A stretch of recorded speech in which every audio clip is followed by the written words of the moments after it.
They say that naked Kumajana, Yutala Kemai, Yuya Sunya Dali, no God with Kulo, then the God in Chema. No, I am a naked Kulo, of it when something like that.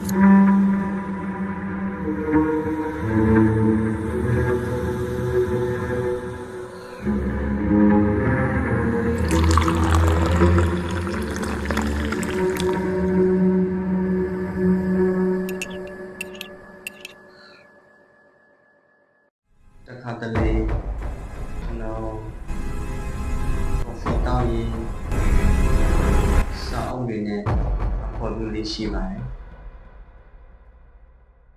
ဒီနေ့မနေ့မှာတော့ကျွန်တော်ဟာနေတဲ့စာအုပ်တွေမဟုတ်တဲ့နေရာမှာကျွန်တော်စာအုပ်တွေလိုက်လံဆောင်ပွေးကျွန်တော်ထူးခြားတဲ့စာအုပ်တစ်အုပ်ကိုတွေ့လိုက်ရပါတယ်စာအုပ်ကိုဆွဲယူပြီးဖွင့်ကြည့်လိုက်တဲ့အချိန်မှာစာအုပ်ကြားကထွက်ကြလာတဲ့ထူးဆန်းတဲ့စာရွက်တွေကိုကျွန်တော်တွေ့လိုက်ရပါတယ်စာရွက်ကိုစဲဝေတစားနဲ့ကျွန်တော်ကောက်ယူပြီးဖတ်ကြည့်လိုက်တဲ့အချိန်မှာစာရွက်ထဲမှာရေးသားထားတဲ့စာကြားတစ်ကြောင်းကိုကျွန်တော်အရင်စိတ်ဝင်စားသွားခဲ့ပါတယ်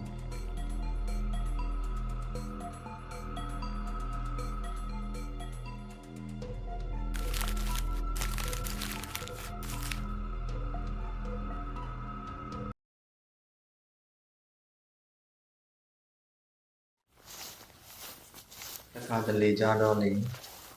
ကျွန်တော်တို့ထင်မှတ်မထားတဲ့အရာတွေကကျွန်တော်တို့ရှိကိုဒီလိုပဲအိတ်ဆက်မပါနဲ့ပြန်လည်ရောက်ရှိလာကြတယ်။မောချမ်းနေတဲ့အတွေ့အကြုံကိုဒီတိုင်းပြီးတော့ထားလိုက်ပြီးအဘောဝတရားရဲ့ရေခွေထဲကိုကျွန်တော်ထွက်ပြေးသွားခဲ့ပါတယ်။ဒီပြည်တွေတိုက်ခတ်နေတာတွေစိတ်လန့်တဲ့မြေခင်းမြေတွေရဲ့ကျွန်တော်စိတ်ဝင်စားတဲ့စောင်းတောင်းရဲ့နဲ့ပေါ့ဒီရရာကျွန်တော်ရဲ့ဘဝကိုအချမ်းဆုံးအမြင့်ဆုံးရန်ဖြစ်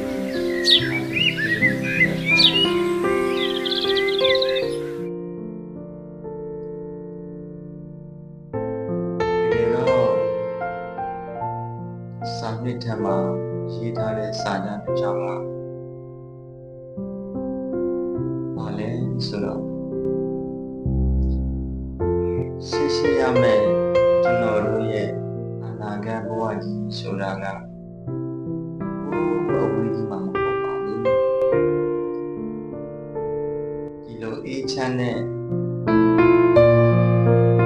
ခဏတာလေးကိုကျွန်တော်တို့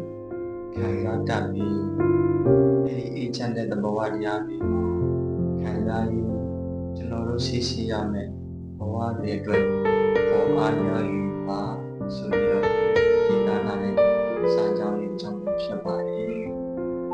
ဒီစာကြောင်းလေးကိုကျွန်တော်ဖတ်ပြီးတဲ့နောက်ကျွန်တော်ရဲ့ခံစားနေရတဲ့ရှုံးထွေးတဲ့အတွေ့အကြုံတွေကိုခဏမျိုးထားပြီးဒီချမ်းတဲ့ဘဝတရားရှိကိုကျွန်တော်ခဏတာထွက်ပြေးပေါက်ဆောင်ခဲ့ရပါဒီချိန်ခိတ်တန့်လေးဟာဘဝမှာအေးချမ်းဆုံးအချိန်ပါပဲအားလုံးပဲအေးချမ်းခြင်းတွေနဲ့အတူဘဝကို